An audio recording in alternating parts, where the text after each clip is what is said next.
اب نئے مضمون کا آغاز ہوتا ہے جس کا عنوان ہے گردہ نیدن عمر رضی اللہ عنہ نظر او از مقام گریہ کہ ہستی ست بمقام استغراق، یعنی حضرت عمر رضی اللہ عنہ کا اس کو مقام گریہ سے جو کہ ہستی ہے مقام استغراق کی طرف پھیر دینا۔ حضرت عمر رضی اللہ عنہ نے اس سے فرمایا کہ یہ تیرا رونا بھی تیرے ہوش کی علامت ہے۔ اس کے بعد اس کو اس حالت سے ہٹایا، اس کو عذر خواہی سے استغراق کی طرف بلایا۔ گزشتہ کی یاد سے ہوشیاری پیدا ہوتی ہے، تیرا ماضی اور مستقبل خدا سے پردہ ہے، دونوں کو جلا دے کب تک؟ تو ان دونوں سے نئے کی طرح پر گرا رہے گا جب تک بانسری میں گرا ہے ہمراز نہیں ہے، اس لب اور آواز کی ساتھی نہیں ہے۔ بے شک تو خودی کے چکر کے ساتھ طواف کرتا ہے مرتد ہے، جب تو خانہ کعبہ میں آیا تب بھی خودی میں ہے۔ یہاں مترجم نے حاشیے میں لکھا ہے کہ مقام ہستی سے مقام استغراق میں پہنچا دیا۔ گزشتہ واقعات کی یاد خودی ہے، گزشتہ اور آئندہ کی فکر خدا سے حجاب ہے۔ گزشتہ اور آئندہ کی یاد کو نرسل کی گرہوں سے تعبیر کیا ہے جو حجاب ہیں۔ بانسری کی جب گرہیں صاف کر دی جاتی ہیں تب وہ بجانے والے کی ہمراز بنتی ہے۔ خودی کے ساتھ طواف کعبہ شرک ہے، اور یہاں حاشیہ ختم ہوتا ہے۔ اے مخاطب، تیری خبریں خبر دینے والے سے غیر متعلق ہیں، تیری توبہ تیرے گناہ سے بدتر ہے۔ فنا شدہ کا راستہ دوسرا ہی راستہ ہے، اس لیے کہ ہوشیاری ایک دوسرا گناہ ہے۔ اے تو کہ گزشتہ حالات سے توبہ کرنے والا ہے، بتا اس توبہ سے کب توبہ کرے گا؟ کبھی تو نرم آواز کو قبلہ بناتا ہے، کبھی پھوٹ پھوٹ کر رونے کا بوسہ لیتا ہے۔ چونکہ عمر فاروق رضی اللہ عنہ اسرار کا آئینہ ہو گئے، بوڑھے کی جان باطن سے بیدار ہو گئی، اور بوڑھا روح کی طرح گریا اور خندہ سے آزاد ہو گیا۔ اس کی ایک جان چلی گئی اور دوسری جان زندہ ہو گئی۔ اس کے باطن میں اس وقت ایک حیرت پیدا ہوئی جس سے وہ زمین اور آسمان سے باہر ہو گیا۔ یہاں مترجم نے حاشیے میں لکھا ہے کہ جو اپنے ماضی اور مستقبل کی فکر میں ہے وہ واقعات پیدا کرنے والے سے غافل ہے۔ ایسے شخص کی اپنے واقعات سے توبہ گناہ سے بدتر ہے۔ مقام فنا میں انسان سب کچھ فراموش کر دیتا ہے، تو جس میں خودی باقی ہے اور اس حالت میں توبہ کرتا ہے اس کو اس توبہ سے توبہ کرنی چاہیے۔ گویے کو خطاب ہے، تو کبھی نغمہ میں مشغول تھا، اب گریہ و زاری کی خودی میں مشغول ہے۔ حضرت عمر رضی اللہ عنہ کے رخ انور سے اسرار الہی نمایاں تھے، ان کو دیکھ کر بوڑھے کی روح بیدار ہو گئی۔ اب وہ مجسم روح تھا، روح گریہ اور خندہ سے منزہ ہے۔ اب بوڑھے کی روح حیوانی فنا ہو چکی تھی اور اس کو روح مجرد حاصل ہو گئی تھی۔ حیرت ایک کیفیت ہے جو استغراق کا لازمہ ہے، اور یہاں حاشیہ ختم ہوتا ہے۔ جستجو کے علاوہ ایک جستجو تھی، میں نہیں جانتا، تو جانتا ہے تو بتا۔ ایک جستجو کے ساتھ جو حال اور قال سے ماورا تھی وہ ذوالجلال کے جمال میں مستغرق ہو گیا۔ وہ مستغرق نہیں کہ جس کو چھٹکارا حاصل ہو یا دریا کے علاوہ اس کو کوئی پہچان سکے۔ جزوی عقل کل کے بارے میں نہ بتا سکتی اگر تقاضا پر تقاضا نہ ہوتا۔ یہاں مترجم نے حاشیے میں لکھا ہے کہ یہ مولانا کا مقولہ ہے، یعنی اس کی جستجو کبھی نہ تھی بلکہ انجذابی تھی، جس کی کیفیت واضح نہیں کی جا سکتی۔ اور یہاں حاشیہ ختم ہوتا ہے، چونکہ تقاضا پر تقاضا ہو رہا ہے، اس دریا کی موج اس جگہ تک پہنچتی ہے، چونکہ جب بوڑھے کے حال کا معاملہ یہاں تک پہنچا، بوڑھا اور اس کی جان دریا میں ڈوب گئی۔ بوڑھے نے گفتگو سے دامن جھاڑا، آدھی بات کہی، آدھی اس کے منہ میں رہ گئی۔ اس عیش و عشرت کے حاصل کرنے کے لیے لاکھوں جانیں قربان کر دینی چاہیے۔ روح کی جھاڑی کے شکار میں باز بن جا، دنیا کے سورج کی طرح جانب از بن جا، جاں باز بن جا۔ اور یہاں مترجم نے حاشیے میں لکھا ہے کہ جو کچھ ذات باری کے متعلق کہا گیا ہے اس کو چوں سے تعبیر کیا گیا ہے۔ تقاضاہائے کا مطلب ہے غیبی کی بنا پر کہا گیا ہے۔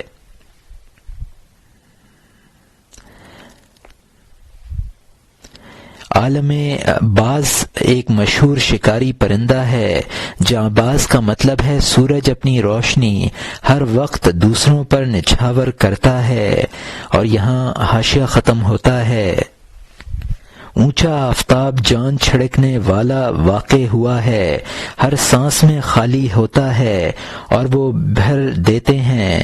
انسان کے جسم میں جان اور روح جاری پانی کی طرح غیب سے پہنچتی رہتی ہے، غیب سے ہر وقت نئی نئی پہنچتی رہتی ہے اور دنیا سے چل کی آواز آتی رہتی ہے۔ اے روحانی سورج، جاں فشانی کر، پرانی دنیا کو تو نئی دنیا بنا دے۔ یہاں مترجم نے حاشیے میں لکھا ہے کہ عالم غیب سے اس کو روشنی عطا ہوتی رہتی ہے۔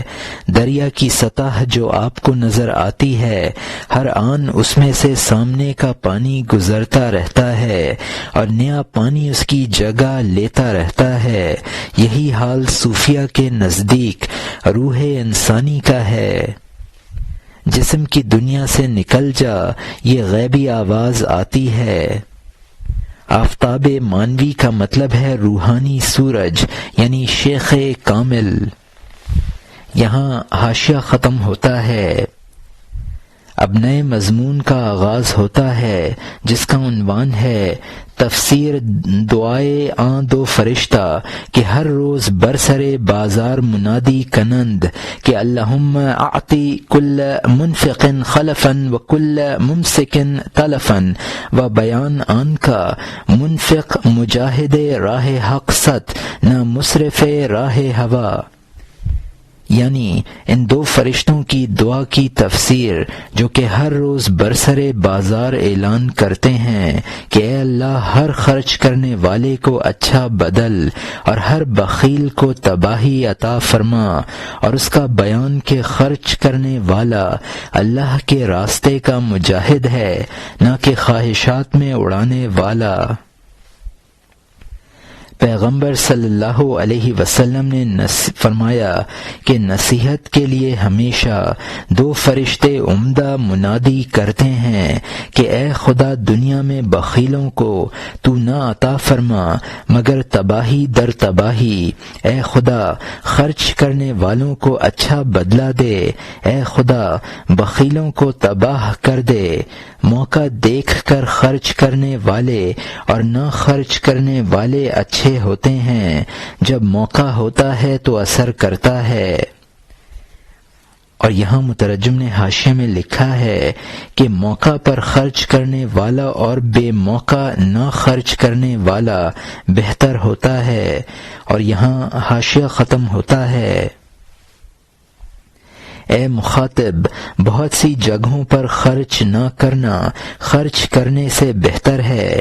اللہ کے مال کو اللہ کے حکم کے بغیر خرچ نہ کر تاکہ تو لاتعداد خزانہ بدلے میں پالے، تاکہ تو کافروں کی شمار میں نہ آئے جو کہ اونٹوں کی قربانی کرتے تھے تاکہ ان کی تلوار مصطفیٰ صلی اللہ علیہ وسلم پر غالب آ جائے۔ اللہ تعالی کا حکم کسی پہنچے ہوئے سے معلوم کر لے، ہر دل خدا کے حکم کو معلوم نہیں کر سکتا۔ اس باغی غلام کی طرح جس نے انصاف کیا، اس نے بادشاہ کا مال باغیوں پر خرچ کر دیا۔ زیادہ عجیب یہ ہے کہ اس کو انصاف سمجھا کہ میں نے سخاوت کی وجہ سے فائدہ رسانی کی اور خرچ کیا۔ یہاں مترجم نے حاشیے میں لکھا ہے کہ کسی فائدے کے معاملے میں اپنے اوپر دوسرے کو ترجیح دینا ایثار کہلاتا ہے، اور یہاں حاشیہ ختم ہوتا ہے۔ غلام سمجھتا ہے کہ اس نے انصاف کیا، بادشاہ کا مال مسکینوں پر خرچ کیا۔ بادشاہ کے روبرو باغی اس باغی کا انصاف اور عطا کیا بڑھائے گا؟ دوری اور سیاہ روی قرآن میں غافلوں کے لیے دھمکی ہے کہ ان کی یہ سب فضول خرچیاں حسرت کا سبب ہیں۔ اب نئے مضمون کا آغاز ہوتا ہے جس کا عنوان ہے قربانی کردن سرداران عرب بامید قبول افتادن، یعنی عرب کے سرداروں کا قبولیت کی امید پر قربانی کرنا۔ رسول اللہ صلی اللہ علیہ وسلم سے لڑائی میں مکے کے سرداروں کی قربانی قبولیت کی امید پر تھی۔ اسی سبب سے مومن خوف سے کہتا ہے نماز میں، اے خدا سیدھے راستے کی رہنمائی کر، یعنی اہدنا الصراط المستقیم۔ روپیہ خرچ کرنا سخی کے لیے مناسب ہے، عاشق کی سخاوت جان سپرد کر دینا ہے۔ یہاں مترجم نے حاشیے میں لکھا ہے کہ سخی کا کام اللہ تعالی کے دربار میں مال و دولت پیش کرنا ہے، اور عاشق کا کام جان پیش کرنا ہے۔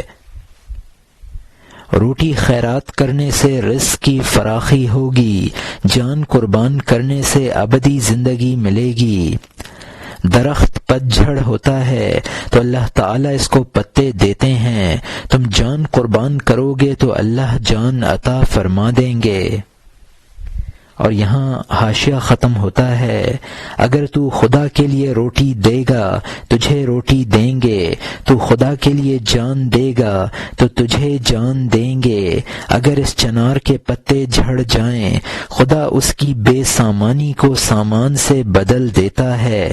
اگر سخاوت کی وجہ سے تیرے ہاتھ میں مال نہ رہا تو خدا کی مہربانی تجھے برباد کب کرے گی۔ جو بوتا ہے اس کا ڈھیر خالی ہو جاتا ہے، لیکن اس کی کھیتی میں خوبی ہوتی ہے، اور جس نے ڈھیر میں رہنے دیا اور بخل کیا اس کو حوادث کے گھن اور چوہے نے کھایا۔ یہ جہاں عدم ہے وجود میں مقصد تلاش کی، تیرا جسم صفر ہے معنی میں مقصد ڈھونڈ۔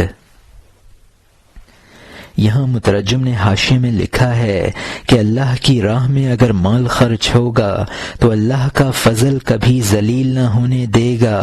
خدا کی راہ میں دینا ایسا ہے جیسے غلہ بونا، فی الحال تو اس سے ڈھیر میں کمی آئے گی، لیکن انجام میں کئی گنا حاصل ہوگا۔ اگر کوئی تخم ریزی نہ کرے گا اور غلہ کو جمع رکھے گا وہ بجائے بڑھنے کے تباہ ہو جائے گا۔ اور یہاں حاشیہ ختم ہوتا ہے، کھاری اور کڑوی جان کو تلوار کے سامنے کر دے، میٹھے دریا جیسی جان خرید لے۔ اگر تو اس آستانہ سے نہیں جا سکتا ہے تو ذرا یہ قصہ مجھ سے سن لے۔ یہاں مترجم نے حاشیے میں لکھا ہے کہ عارضی زندگی کے بجائے حیات ابدی حاصل کر لے۔ اور یہاں حاشیہ ختم ہوتا ہے، اب نئے مضمون کا آغاز ہوتا ہے جس کا عنوان ہے قصہ آن خلیفہ کے در کرم از حاتم طائی گزشتہ بود، یعنی اس خلیفہ کا قصہ جو سخاوت میں حاتم طائی سے بڑھا ہوا تھا۔ پہلے زمانے میں خلیفہ تھا جس نے حاتم کو بھی اپنی بخشش کا فقیر بنایا تھا، جس نے اکرام اور سخاوت کا جھنڈا بلند کر رکھا تھا، افلاس اور احتیاج کو دنیا سے اٹھا دیا تھا۔ سمندر اور کانے اس کی بخشش کی وجہ سے خالی ہو گئے۔ اس کی بخشش قاف سے قاف تک تھی۔ یہاں مترجم نے حاشیے میں لکھا ہے کہ قائم مقام کا مطلب ہے کہ بادشاہ کو رسول کا نائب سمجھا جاتا تھا، اس لیے اس کو خلیفہ کہا جاتا تھا، اور حاتم بنو طے قبیلہ کے مشہور سخی سردار کا نام ہے جو آن حضور صلی اللہ علیہ وسلم کے زمانے سے قبل وفات پا گیا تھا۔ اس کے صاحبزادے عدی رضی اللہ عنہ مسلمان ہوئے تھے۔ اس نے سمندر کے موتی اور کانوں کا سارا چاندی سونا صرف کر ڈالا تھا، اور سمندر موتیوں سے اور کانے چاندی سونے سے خالی ہو گئی تھیں۔ کاف ایک پہاڑ ہے جس کے بارے میں یہ تخیل تھا کہ وہ دنیا کے چاروں طرف گھوما ہوا ہے، لہذا قاف تا قاف کے معنی سارے عالم کے لیے جاتے تھے۔ اور یہاں حاشیہ ختم ہوتا ہے۔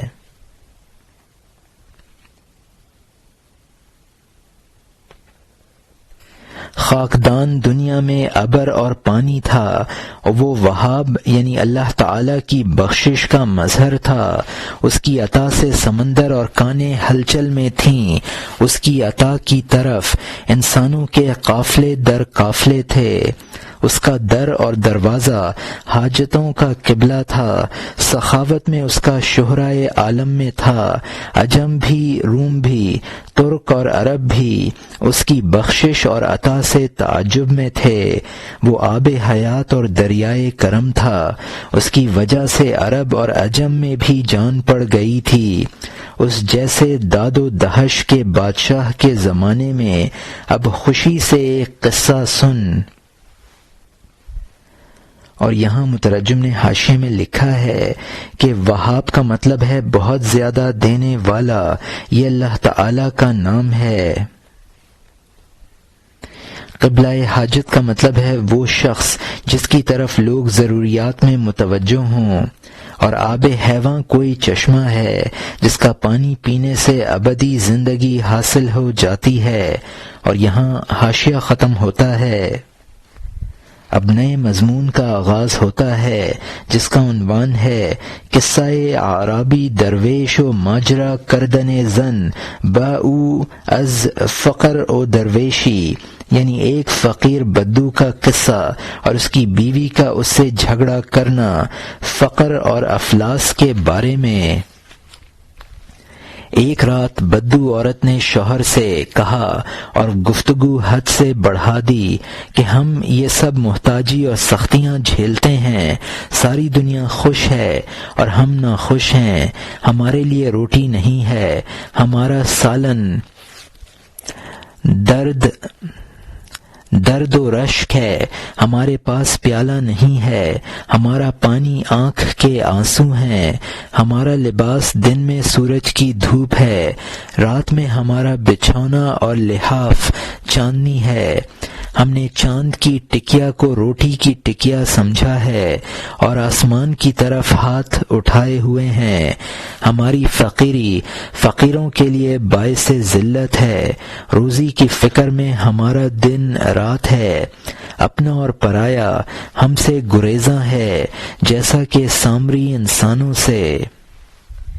یہاں مترجم نے حاشیے میں لکھا ہے کہ ہم نے جو آسمان کی طرف دعا کے لیے ہاتھ اٹھا رکھے ہیں گویا چاند کو روٹی کی ٹکیا سمجھ رکھا ہے، ہم اس قدر مفلس ہیں کہ ہمارے اس افلاس سے فقیر بھی شرما جاتے ہیں، روزی کی فکر میں ہمارا دن بھی شب تاریک ہے۔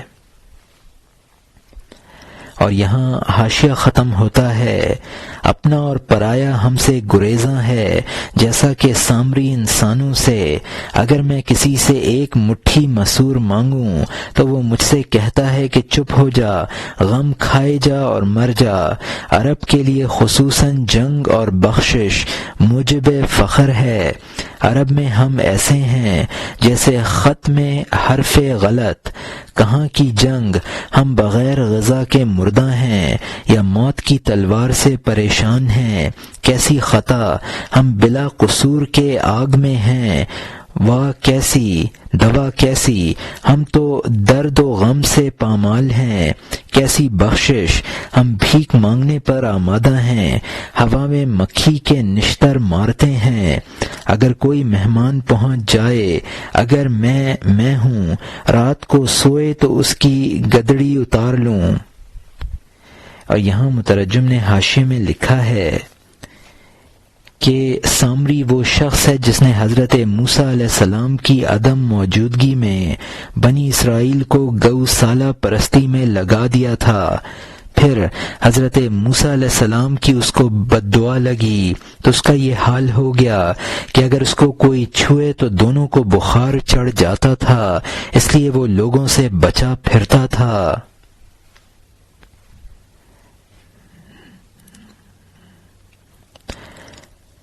مگس کا مطلب ہے تاکہ اس سے روزی حاصل کریں۔ منم کا مطلب ہے یعنی میں اپنی اصلیت پر آ جاؤں۔ اور یہاں حاشیہ ختم ہوتا ہے۔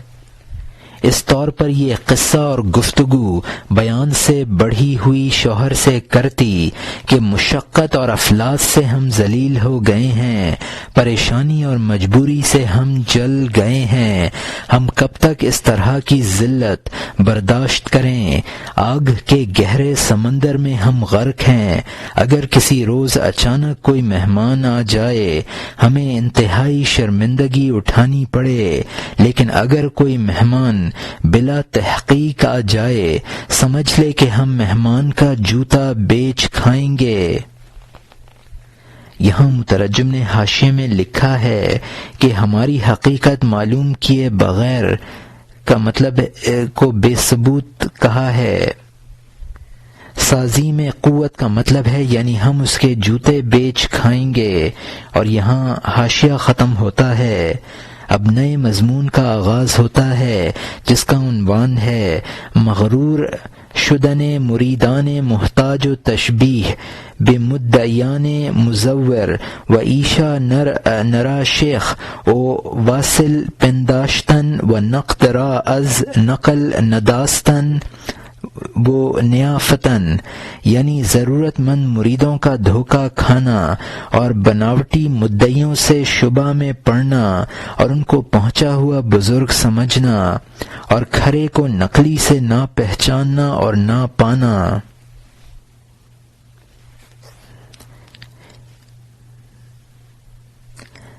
اسی لیے فن کے سمجھداروں نے کہا ہے محسنوں کا مہمان بننا چاہیے، تو ایسے شخص کا مہمان اور مرید ہے جو تیری کمائی کمینہ پن سے وصول کر لے۔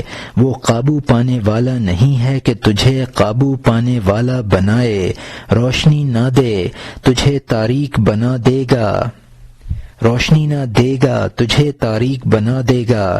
جبکہ اس کے باطن میں نور نہیں ہے تو اس سے دوسرے کب روشنی حاصل کر سکتے ہیں؟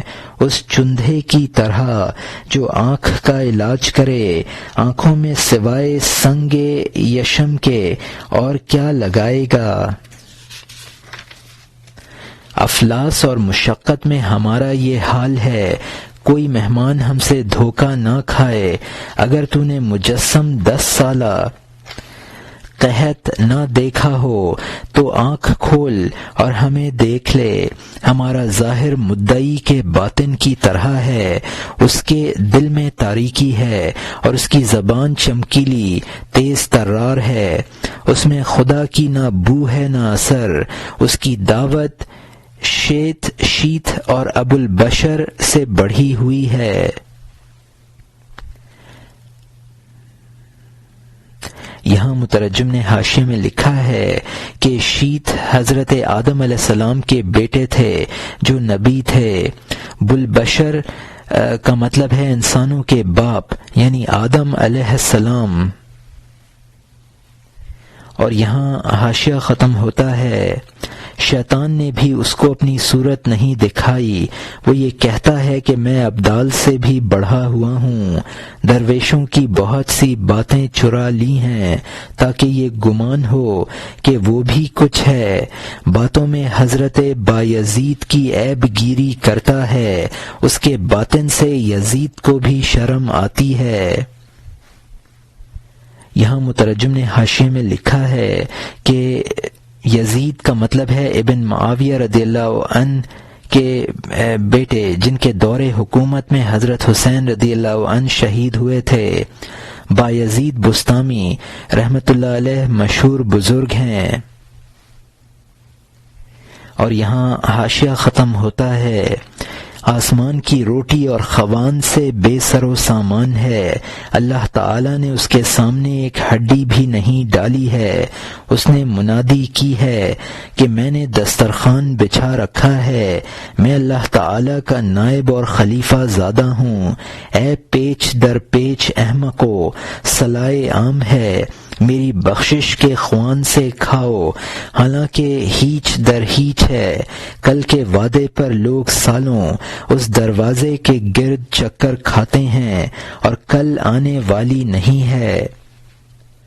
کافی وقت چاہیے کہ انسان کا بھید کمی اور بیشی میں واضح ہو۔ جسم کی دیوار کے نیچے خزانہ ہے یا چونٹی اور سانپ اور اژدہے کا بھٹ ہے۔ جب معلوم ہوا کہ وہ کچھ نہ تھا تو مرید کی عمر گزر گئی، اب معلوم ہونے سے کیا فائدہ۔ یہاں مترجم نے حاشیے میں لکھا ہے کہ مرید نے پیر کو مجسم روح سمجھا، وہ جسم محض نکلا۔ اور یہاں حاشیہ ختم ہوتا ہے، اب نئے مضمون کا آغاز ہوتا ہے جس کا عنوان ہے در بیان آن کا نادر افتد کہ مرید در مدعی مزور اعتقاد بصدق بندد کے او کیست و بدیں اعتقاد بمقام برسد کہ شیخش بجواب ندیدہ باشد و آب و آتش اور اگ او را گزند نہ کند و شیخش را گزند کند و لیکن نادر باشد، یعنی اس بات کا بیان کہ کم ہوتا ہے کہ کوئی مرید جھوٹے مدعی کا سچائی سے معتقد ہو جائے کہ وہ کچھ ہے، اور اس اعتقاد کے ذریعے وہ ایسے مقام پر پہنچ جائے کہ اس کے پیر نے خواب میں بھی نہ دیکھا ہو، اور پانی اور آگ اس کو نقصان نہ پہنچائے اور اس کے پیر کو نقصان پہنچا دے، لیکن نادر تو نادر ہی ہوتا ہے۔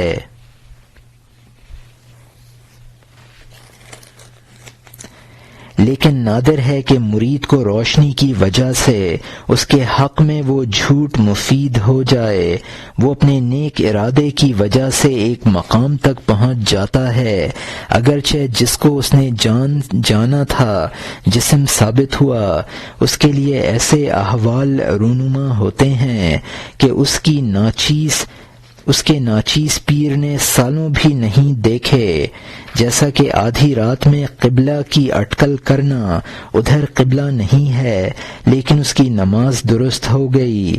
مدعی کے باطن میں روح کا قحط ہے لیکن ہمارے ظاہر پر روٹی کا قحط ہے، مدعی کی طرح ہم کیوں چھپائیں، جھوٹی آبرو کے لیے جان دیں۔ یہاں مترجم نے حاشیے میں لکھا ہے کہ قبلہ معلوم نہ ہونے کی صورت میں اگر اٹکل سے نماز پڑھی اور وہ قبلہ رو نہ تھا تب بھی نماز درست ہو جائے گی۔ مدعی کا مطلب ہے بناوٹی پیر، یعنی بناوٹی پیر کی طرح ہمیں اپنے افلاس کو چھپانے کی ضرورت نہیں ہے اور جھوٹی آبرو کے لیے جان کھپانے کی ضرورت نہیں ہے۔ اب نئے مضمون کا یہاں مترجم کا حاشیہ ختم ہوتا ہے۔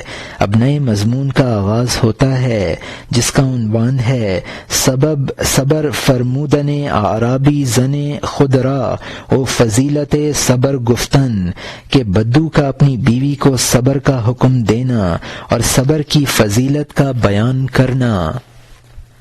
شوہر نے اس سے کہا کہ تو آمدنی اور پیداوار کی کب تک جستجو کرے گی؟ خود زندگی کتنی رہی ہے، زیادہ تو گزر گئی ہے۔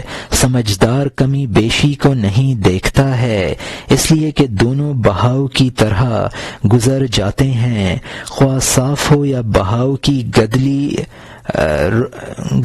رد ہو، جبکہ وہ ٹھہرنے والی نہیں ہے۔ اس کا کچھ ذکر نہ کر۔ اس دنیا میں ہزاروں جاندار بغیر کسی تردد کے آرام سے جی رہے ہیں۔ فاختہ اللہ تعالی کا شکر ادا کرتی ہے درخت پر، حالانکہ اس نے رات کا کچھ سامان نہیں کیا ہے۔ بلبل خدا کی تعریف کرتی ہے کہ اے قبول کرنے والے، رزق کا تجھ پر بھروسہ ہے۔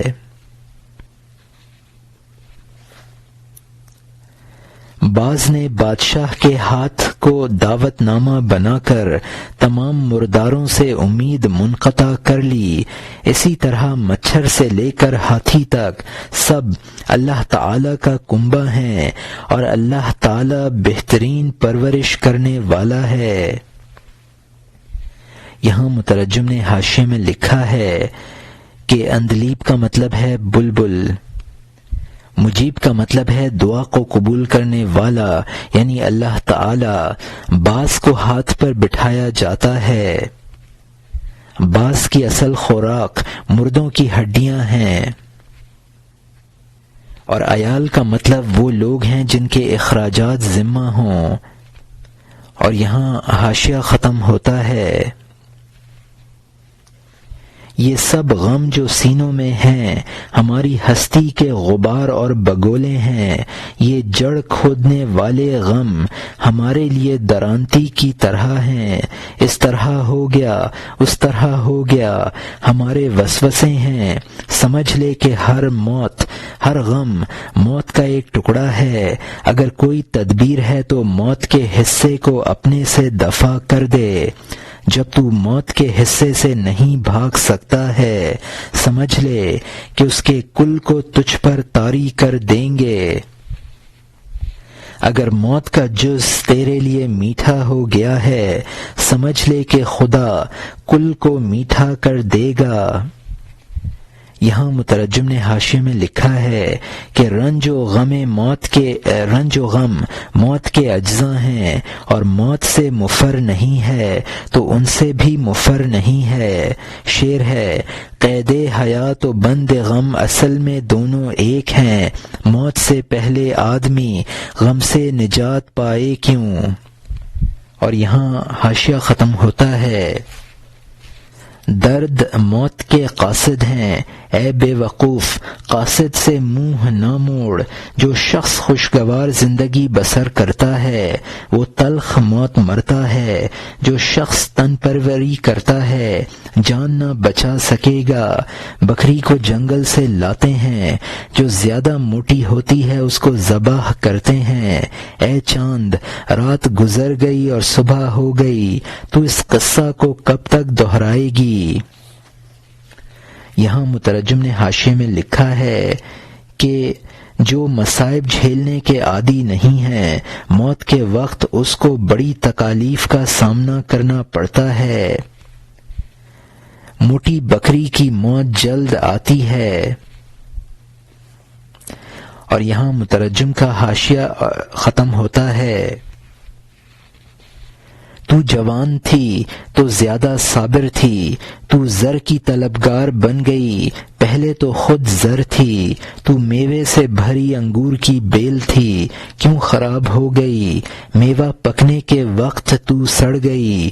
چاہیے تھا کہ تیرا میوہ اور زیادہ میٹھا ہوتا، نہ کہ بٹی ہوئی رسی کی طرح بل اترنے لگے۔ تو میرا جوڑا ہے، جوڑے کو یکساں ہونا چاہیے تاکہ مصلحت کے مطابق کام چلیں۔ جوڑے کو ایک دوسرے کی طرح ہونا چاہیے۔ جوتے اور موزے دونوں کے جوڑے کو دیکھ، دونوں میں سے اگر ایک جوتا پیر میں تنگ آئے تو پورا جوڑا ہی تیرے کام میں نہیں آتا۔ جوڑے میں سے ایک پاؤں میں چھوٹا اور دوسرا بڑا۔ تو نے دیکھا ہے کہ جنگل کے شیر کا جوڑا بھیڑیا ہو،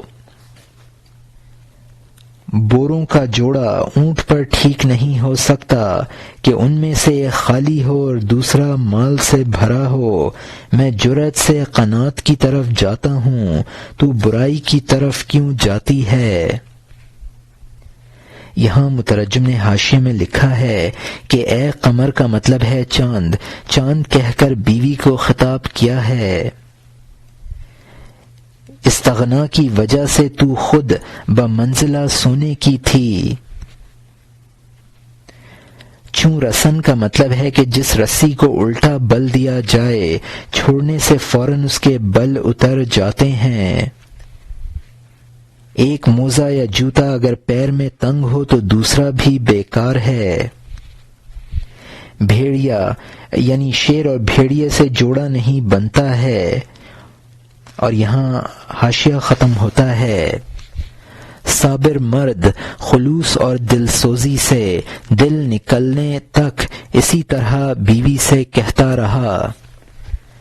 اب نئے مضمون کا آغاز ہوتا ہے جس کا عنوان ہے نصیحت کردن زن شوہر را کہ سخن افزوں از قدم و مقام خود مگو کہ لما تقولون ما لا تفعلون، کہ این سخن ها اگرچہ راست صد اما مقام توکل ترا نیست و این سخن گفتن فوق مقام و معاملہ خود ترازیاں دارد و کبر مقتن عند اللہ باشد، یعنی بیوی کا شوہر کو نصیحت کرنا کہ اپنی بساط اور مقام سے بڑھ کر بات نہ کر، کیونکہ فرمایا گیا ہے جو تم نہیں کرتے ہو وہ کہتے کیوں ہو، اس لیے کہ یہ باتیں اگرچہ سچی ہیں لیکن تجھے توکل کا مقام حاصل نہیں ہے، اور یہ بات کہنا مقام اور معاملہ سے بڑھ کر تیرے نقصان کا باعث ہے،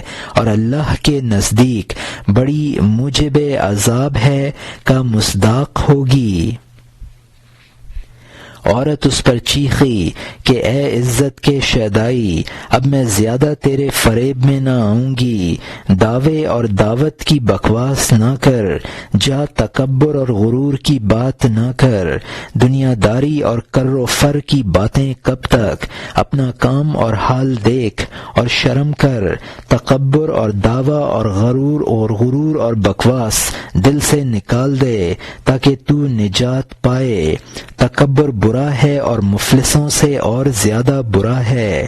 ٹھنڈا دن اور برف اور پھر کپڑے بھیگے ہوئے، دعویٰ اور مونچھوں کا تاؤ کب تک، اے وہ کہ تیرا گھر مکڑی کے جالے کی طرح ہے، تو نے قناعت سے کب روح روشن کی ہے، تو نے قناعتوں کا نام سیکھ لیا ہے۔ یہاں مترجم نے حاشیے میں لکھا ہے کہ مقتن قرآن پاک میں ہے قبر مقتن عند اللہ ان تقولوا ما لا تفعلون، اللہ کے نزدیک یہ بات بڑی موجب عذاب ہے کہ تم وہ بات کہو جو کرتے نہیں ہو۔ مفلسی اور محتاجی اور پھر غرور ایسا ہے جیسے جاڑے کا زمانہ، پھر برف باری اور کپڑے بھی گیلے ہوں، یعنی مصیبت بالائے مصیبت۔ بیت العنکبوت کا مطلب ہے مکڑی کا جالا جو کمزوری میں ضرب المثل ہے، اور یہاں حاشیہ ختم ہوتا ہے۔ پیغمبر صلی اللہ علیہ وسلم نے فرمایا قناعت کیا ہے؟ خزانہ ہے، تو رنج اور گنج میں فرق نہیں سمجھتا ہے، یہ قناعت تو گنج رواں ہی ہے۔ اے چلتے پھرتے رنج و غم، تو ڈینگے نہ مار، تو مجھے بیوی نہ کہہ اور شوہر ہونے کا اظہار نہ کر، میں انصاف کی بنیاد پر بیوی ہوں نہ کہ مکاری کی بیوی، تو بادشاہ اور سردار کے ساتھ ساتھ کیوں ہمسری کرتا ہے؟ اڑتی مکھی کے کیوں نشتر مارتا ہے؟ تو ہڈی پر کتوں سے چھینا جھپٹی کرتا ہے، تو خالی پیٹ بانسری کی طرح آہو فریاد کرتا ہے۔ میری جانب حقارت اور ذلت کی نگاہ سے نہ دیکھ، تاکہ تیری رگ رگ کا حال نہ کہہ ڈالوں۔ تو نے اپنی عقل کو میری عقل سے بڑا سمجھا ہے، تو نے مجھ کم عقل کو کیوں پسند کیا ہے؟ بدمزاج بھیڑیے کی طرح مجھ پر نہ جھپٹ، تیری قابل شرم عقل ہے، بے عقل ہونا اچھا ہے۔ یہاں مترجم نے حاشیے میں لکھا ہے کہ حدیث شریف میں آیا ہے القناعۃ کنز لا ينفد، یعنی قناعت ایسا خزانہ ہے جو کبھی ختم نہیں ہوتا ہے۔ گنج رواں کا مطلب ہے قارون کے خزانوں میں سے ایک خزانہ کا نام ہے۔ دو کبوتروں کا مل کر پرواز کرنا جوڑا ہونے کی نشانی ہے۔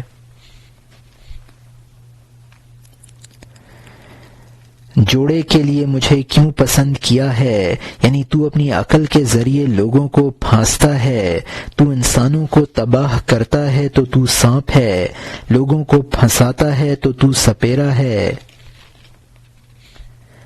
اگر سانپ پر منتر پڑتا ہے تو سانپ بھی اس پر منتر پڑتا ہے، جس کا اثر یہ ہے کہ سپیرا سانپ پکڑنے کے شوق میں مبتلا ہے۔ اور یہاں حاشیہ ختم ہوتا ہے بدمزاج بھیڑیے کی طرح مجھ پر نہ جھپٹ، تیری قابل شرم عقل ہے، بے عقل ہونا اچھا ہے۔ چونکہ تیری عقل انسانوں کے لیے پھندا ہے، یہ عقل نہیں ہے بلکہ سانپ اور بچھو ہے۔ تیرے علم اور مکر کو اللہ سمجھے، خدا کرے تیری عقل کی دست درازی ہم پر نہ ہو۔ اے ہائے تعجب، تو سانپ بھی ہے اور منتر پڑھنے والا بھی۔ اے عرب کے لیے باعث ذلت، تو سانپ بھی ہے اور سپیرا بھی۔ کوا اگر اپنی بدصورتی کو پہچان لیتا، رنج اور غم سے برف کی طرح پگھل جاتا۔ منتر پڑھنے والا دشمن کی طرح پڑھتا ہے، وہ سانپ پر منتر اور سانپ اس پر منتر پڑھتا ہے۔ اگر سانپ کا منتر اس کے لیے جال نہ ہوتا تو وہ سانپ کے منتر کا شکار کب بنتا؟ منتر پڑھنے والا کمائی اور کام کے حرص کی وجہ سے اس وقت سانپ کے منتر کو محسوس نہیں کرتا ہے۔ سانپ کہتا ہے اے سپیرے خوب دیکھ لے، تو نے اپنا منتر دیکھا، میرا منتر بھی دیکھ لے۔ تو اللہ کے نام کے ذریعے مجھے پھانستا ہے تاکہ تو مجھے شور و شر سے رسوا کرے۔ یہاں مترجم نے حاشیے میں لکھا ہے کہ سانپ نے جو منتر پڑھا ہے وہ سپیرے کے لیے جال ہے۔ منتر میں اللہ کے نام استعمال ہوتے ہیں۔ چونکہ سپیرے نے اللہ کے ناموں کا غلط کاموں کے لیے استعمال کیا ہے، یعنی جس طرح سپیرے نے قید کیا ہے۔ اور یہاں مترجم کا حاشیہ ختم ہوتا ہے مجھے اللہ کے نام نے باندھا نہ کہ تیری رائے نے، تو نے اللہ کے نام کو جال بنایا، تجھ پر افسوس ہے۔ اللہ تعالی کا نام تجھ سے مجھے انصاف دلائے گا۔ میں نے اللہ کے نام پر جان اور جسم کو سپرد کر دیا ہے تاکہ وہ میرے زخم کے بدلے تیری جان کی رگ کاٹ دے، یا تجھے میری طرح قید خانہ میں ڈال دے۔ عورت اس قسم کی سخت باتیں دفتر در دفتر شوہر کو سناتی رہی۔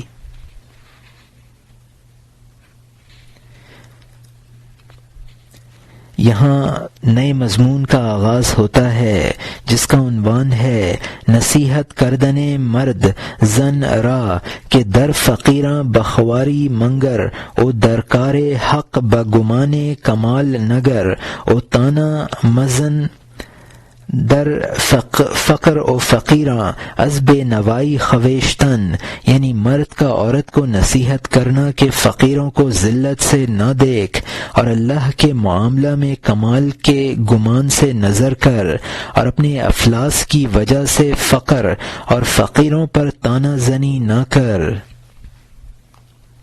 مرد نے جب یہ طعنے عورت کے سنتا رہا، اس کے بعد دیکھ کر کیا کہا؟ بولا اے بیوی، تو عورت ہے یا مجسم غم، مجھے طعنہ نہ دے، فقر باعث فخر ہے۔ مال و زر ایسے ہیں جیسے سر کی ٹوپی، جو شخص ٹوپی کی پناہ پکڑتا ہے گنجا ہوتا ہے، جس کے زلف حسین اور گھنگریالے بال ہوں، جب اس کی ٹوپی نہ ہو تو وہ اور زیادہ حسین ہوتا ہے۔ مرد خدا بینائی کی طرح ہے، پس بینائی کھلی اچھی ہے یا ڈھکی ہوئی؟ غلام فردش دکھاتے وقت، غلام فروش دکھاتے وقت غلام کے عیب چھپانے والے کپڑے اتار دیتا ہے۔ اگر کوئی عیب ہو اس کو ننگا کب کرے گا، بلکہ کپڑوں کے ذریعے اس کو دھوکہ دے گا، کہے گا یہ اچھے برے سے شرماتا ہے، ننگا کرنے سے تیرے پاس سے بھاگ جائے گا۔ آقا کانوں تک عیب میں ڈوبا ہوا ہے، لیکن آقا کے پاس مال ہے اور اس کا مال عیب کو چھپانے والا ہے۔ لالچی لالچ کی وجہ سے اس کے عیب نہیں دیکھتا ہے، لالچ دلوں کو جوڑنے والا بن گیا ہے۔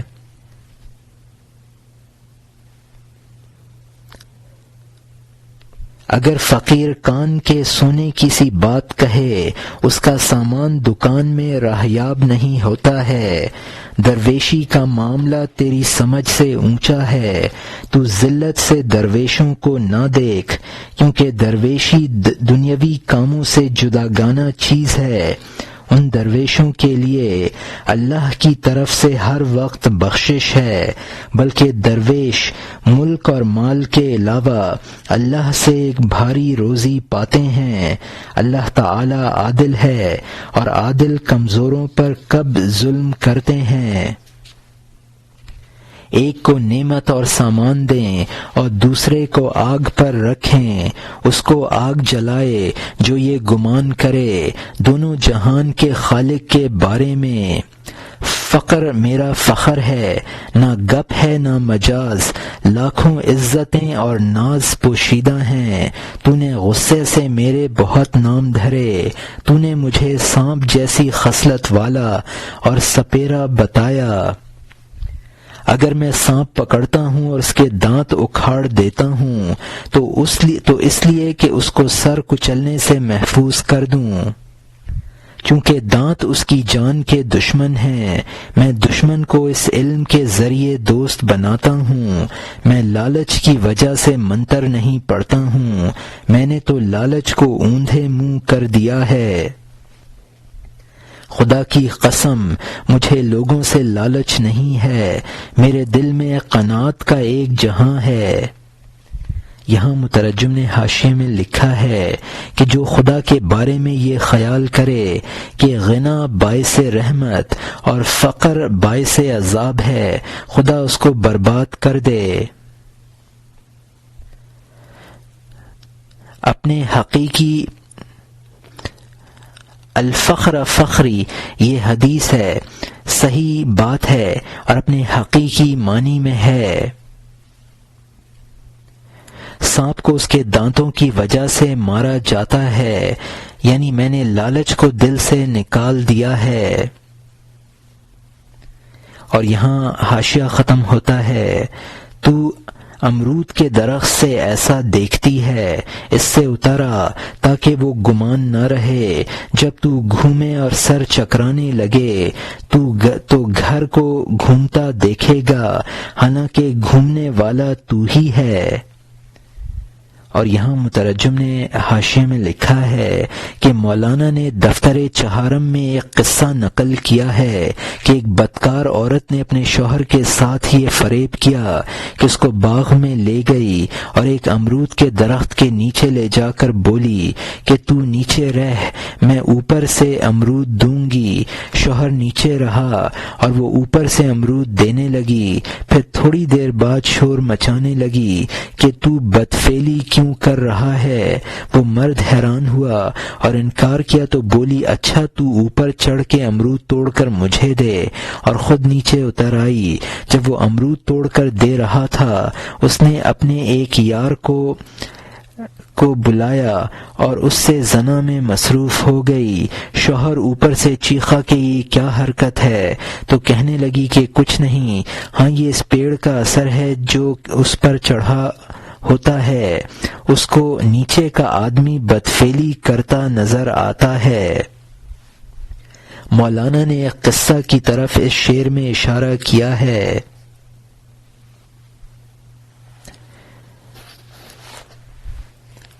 چونکہ جس شخص کا سر گھومتا ہے اس کو ہر چیز گھومتی نظر آتی ہے۔ اور یہاں مترجم کا حاشیہ ختم ہوتا ہے۔ اب نئے مضمون کا آغاز ہوتا ہے جس کا عنوان ہے در بیان آن کا جب نیدن ہر کسے از انجاست کے ویست، ہر کسے را از چن برا وجود خود بیند، تابا کبود آفتاب را کبود نماید و سرخ سرخ نماید، چون تا بہا از رنگ بیرون آید و سفید شوداز ہما تا بہائے دیگر راست گوتر باشد۔ یعنی اس بیان میں کہ ہر چیز کا حرکت کرتے نظر آنا اس لیے ہے کہ وہ ہر چیز کو اپنے وجود کے حلقہ سے دیکھتا ہے، یہاں تک کہ نیلے رنگ کے ذریعے سورج کو نیلا اور سرخ کے ذریعے سرخ دکھاتا ہے۔ جب چمک رنگ سے صاف ہو جاتی ہے اور سفید ہو جاتی ہے تو تمام روشنیوں سے زیادہ صحیح دکھانے والی ہوتی ہے۔ یہاں مترجم نے حاشیے میں لکھا ہے کہ اس عنوان کا خلاصہ یہ ہے کہ المرء بقیس علی نفسہ، یعنی ہر انسان اپنے اوپر دوسرے کو قیاس کرتا ہے۔ برے کو سب برے اور اچھے کو سب اچھے نظر آتے ہیں۔ اور یہاں حاشیہ ختم ہوتا ہے۔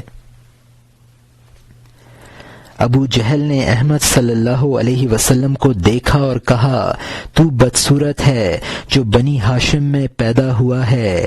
احمد صلی اللہ علیہ وسلم نے فرمایا کہ تو سچا ہے، تو نے سچ کہا ہے اگرچہ بیہودہ گو ہے۔ حضرت صدیق رضی اللہ عنہ نے ان کو دیکھا تو کہا اے آفتاب، اے وہ کہ جو نہ مشرقی ہے نہ مغربی، خوب روشن ہو۔ احمد صلی اللہ علیہ وسلم نے کہا اے عزیز، تو نے سچ کہا، اے وہ کہ جو ناچیز دنیا سے آزاد ہے۔ حاضرین نے کہا کہ اے سرور عالم، آپ نے دو متضاد باتیں کہنے والوں کو سچا کیوں کہا؟ فرمایا میں ہاتھ کا منجھا ہوا آئینہ ہوں، ترک اور ہندوستانی مجھ میں وہی دیکھتا ہے جو وہ خود ہے۔ جس کے منہ کے سامنے آئینہ ہو اپنے اچھے اور برے کو اس میں دیکھے گا۔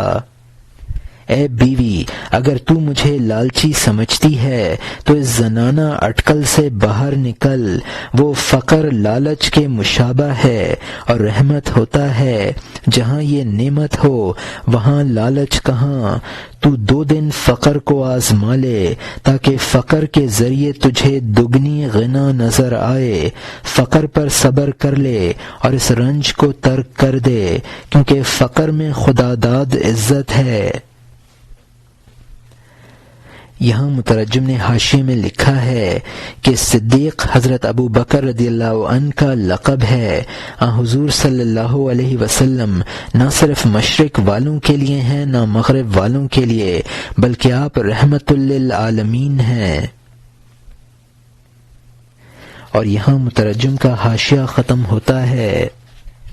ترش روی نہ کر اور دیکھ ہزاروں جانیں قناعت کی وجہ سے شہد کے سمندر میں ڈوبی ہوئی ہیں، تلخی برداشت کرنے والی لاکھوں جانوں کو دیکھ گلقند میں پھولوں کی طرح لت پت ہیں۔ اے ہائے افسوس، تجھ میں اگر گنجائش ہوتی تو میری جان سے دل کی شرح ظاہر ہوتی۔ یہ باتیں جان کے پستان میں دودھ ہیں، چوسنے والے کے بغیر اچھی طرح جاری نہیں ہوتی ہیں۔ سننے والا جب پیاسا اور طلبگار ہو، واز کہنے والا اگر مردہ بھی ہو تو بولنے لگتا ہے۔ سننے والا جب تازہ دم اور بے تکان ہو، سینکڑوں گونگی زبانیں بولنے لگتی ہیں۔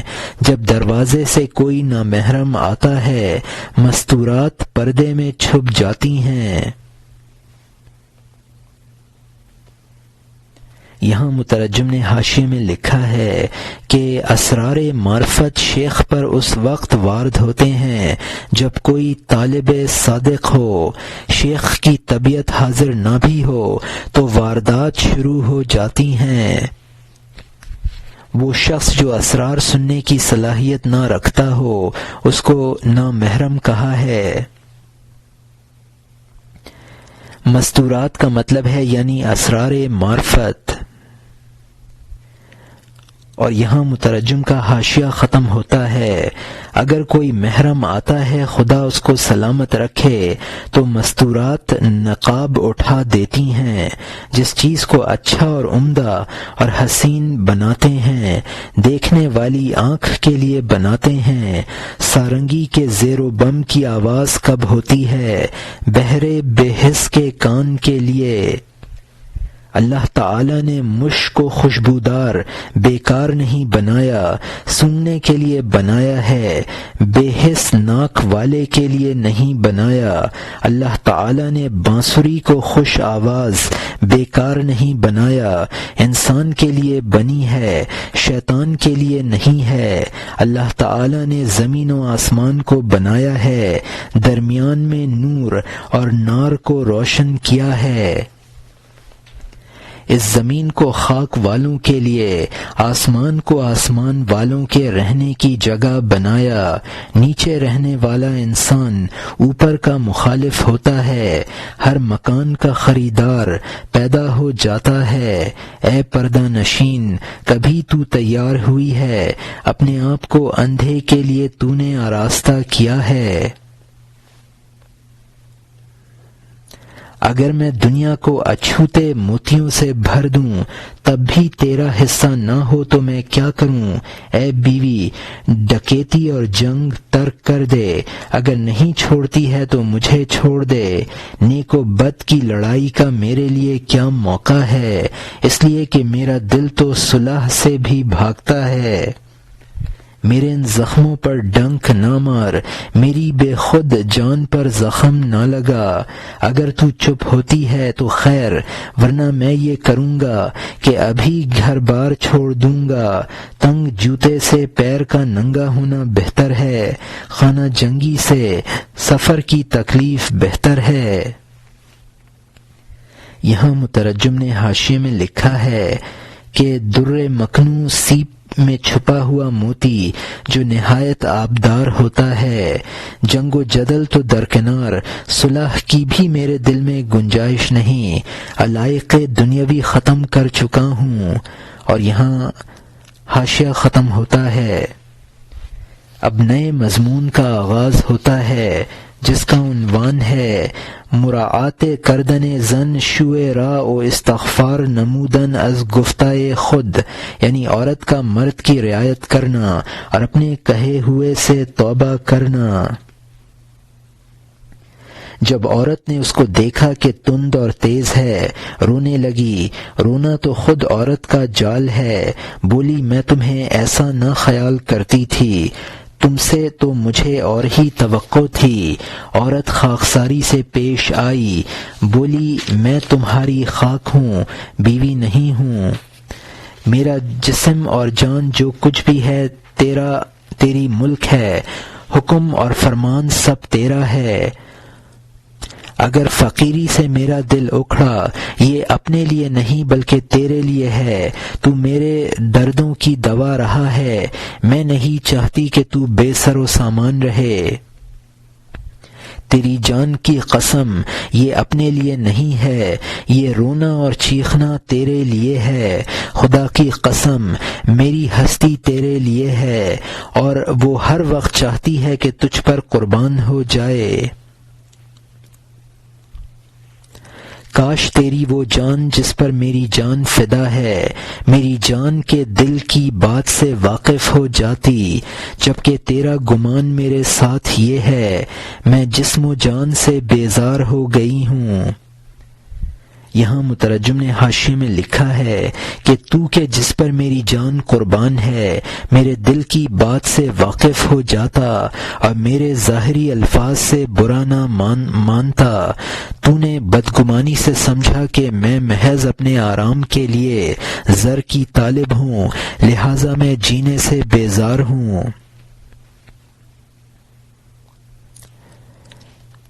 اور یہاں مترجم کا حاشیہ ختم ہوتا ہے، میں نے چاندی سونے پر خاک ڈالی، جبکہ تیرا میرے ساتھ یہ معاملہ ہے اے سکون دل، تو جو کہ میرے دل و جان میں جگہ بنائے ہوئے ہے، مجھ سے اس قدر اظہار بیزاری کر رہا ہے۔ تو بیزار ہو جا، کیونکہ تجھے اختیار ہے، اے وہ کہ تیری بیزاری سے میری جان معانی چاہتی ہے۔ وہ وقت بھی یاد کر لے کہ میں بت کی طرح تھی اور تو پجاری کی طرح تھا۔ بندی نے تیری موافقت کے لیے دل منور کر لیا ہے، جس کو تو کہے گا پک گیا میں کہوں گی جل گیا۔ میں تیرے لیے پالک کا ساگ ہوں، جس چیز میں چاہے مجھے پکا لے، کھٹائی میں یا مٹھائی میں تیرے لیے مناسب ہے۔ میں نے کفر بکا، اب میں ایمان لے آئی ہوں، تیرے حکم کے سامنے جان سے حاضر ہوں۔ تیرے شاہانہ مزاج کو میں نہ پہچانی، تیرے سامنے بے باکی سے میں نے سواری ہانکی۔ اب تیرے عفو کو میں نے چراغ بنا لیا، میں نے توبہ کر لی، اعتراض کو چھوڑ دیا۔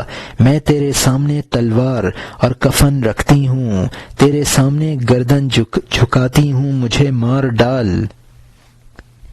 تو کڑوے فراق کی بات کرتا ہے، جو چاہے کر، لیکن یہ نہ کر۔ میرے بارے میں تجھ میں عذر خواہی کرنے والی ایک پوشیدہ چیز ہے، جو میری عدم موجودگی میں ہمیشہ تجھ سے سفارش کرنے والی ہے۔ میرا عذر خواہ جو تیرے اندر ہے، وہ تیرا اخلاق ہے، اس کے بھروسے پر میرے دل نے جرم کیا ہے۔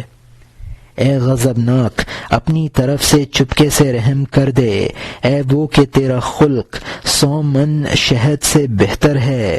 اس طور پر نرمی سے اور دل کھول کر وہ کہہ رہی تھی، روتے روتے منہ کے بل گر پڑی۔ جب اس کا رونا اور ہائے ہائے کرنا حد سے بڑھ گیا، اس کے رونے سے مرد کا دل پگھل گیا، اس کا صبر و قرار کس طرح باقی رہتا، اس لیے کہ وہ تو روئے بغیر ہی دلربا تھی۔ اس بارش سے ایک بجلی چمکی اور اس کی ایک چنگاری مرد کے دل پر آ گری، اس لیے کہ مرد اس کا حسین چہرے کا غلام تھا۔ کیا ہوگا جب آزاد غلامی کرنے لگے؟ وہ جس کے تکبر سے تیرا دل لرزتا ہو، تیرا کیا حال ہوگا اگر وہ تیرے سامنے رونے لگے؟ وہ جس کے ناز سے دل اور جان خون ہوں، جب وہ نیاز مندی کرنے لگے تو کیا ہوگا؟ وہ جو ظلم و ستم میں ہمارے لیے جال ہے، اگر وہ عذر خواہی کرنے لگے تو ہمارا کیا عذر ہوگا؟ وہ جس کا خون ریزی کے علاوہ کوئی کام نہ تھا، جب وہ گردن جھکا دے تو کتنا اچھا سود اور نفع ہے۔ وہ جس کو تکبر کے سوا کچھ نہ آتا ہو، تجھ سے اچھی طرح پیش آئے تو بتائے کیا ہوگا؟ تو بتا کیا ہوگا؟ یہاں مترجم نے حاشیے میں لکھا ہے کہ آزاد کا مطلب ہے وہ محبوب جو آزاد آقا کی طرح ہوتا ہے۔ محبوب کا جورو جفا عاشق کا جال ہے، تو معشوق کی عذر خواہی کے بعد عاشق کا کیا حال ہوگا؟ جب معشوق فرما برداری کرنے لگے تو پھر سبحان اللہ۔ اور یہاں حاشیہ ختم ہوتا ہے۔ زُیِّنَ لِلنَّاسِ کو خدا نے آراستہ کیا ہے، جس کو خدا نے آراستہ کیا ہے اس سے چھٹکارا کیسے ہو سکتا ہے جب اس کو یسکن الیہا کے لیے پیدا فرمایا ہے تو آدم حوا سے کیسے جدا ہو سکتے ہیں؟ اگر رستم زال ہو اور حضرت حمزہ رضی اللہ عنہ سے بھی بڑھا ہو، وہ اپنی بوڑھی بیوی کے حکم کا قیدی ہے۔ وہ ذات جس کی گفتگو سے عالم مست ہو جاتا فرماتی تھی کہ اے حمیرہ مجھ سے بات کر، بڑائی کی وجہ سے پانی آگ پر غالب ہے، پردے میں ہو تو وہ آگ سے جوش کھانے لگتا ہے، جب دیگ دونوں میں حائل ہو گئی اس آگ نے پانی کو معدوم کر دیا، اس کو ہوا بنا دیا، اگرچہ بظاہر تو عورت پر پانی کی طرح غالب ہے، در پردہ تو مغلوب اور عورت کا شیدائی ہے۔ یہ انسان کی خصوصیت ہے، حیوان میں محبت کم ہے، یہ نقصان کی وجہ سے ہے۔ یہاں مترجم نے حاشیے میں لکھا ہے کہ زُیِّنَ لِلنَّاسِ قرآن پاک کی آیت ہے، زُیِّنَ لِلنَّاسِ حُبُّ الشَّہَوَاتِ مِنَ النِّسَاءِ آخر تک، یعنی لوگوں کو مرغوب چیزوں یعنی بیویوں کی دل بستگی بھلی معلوم ہوتی ہے، یسکن الیہا وہ اس سے سکون حاصل کرے۔ حضرت آدم علیہ السلام اور حوا علیہ السلام کے بارے میں قرآن پاک میں فرمایا گیا ہے کہ حوا کو اس لیے پیدا کیا تاکہ آدم علیہ السلام اس سے سکون حاصل کریں۔ حمزہ ایک مشہور پہلوان بھی ہے اور آن حضور صلی اللہ علیہ وسلم کے سب سے چھوٹے چچا کا نام بھی ہے جن کی شجاعت ضرب المثل ہے۔ حمیرہ حضرت عائشہ رضی اللہ عنہا کا لقب ہے۔ اور یہاں حاشیہ ختم ہوتا ہے۔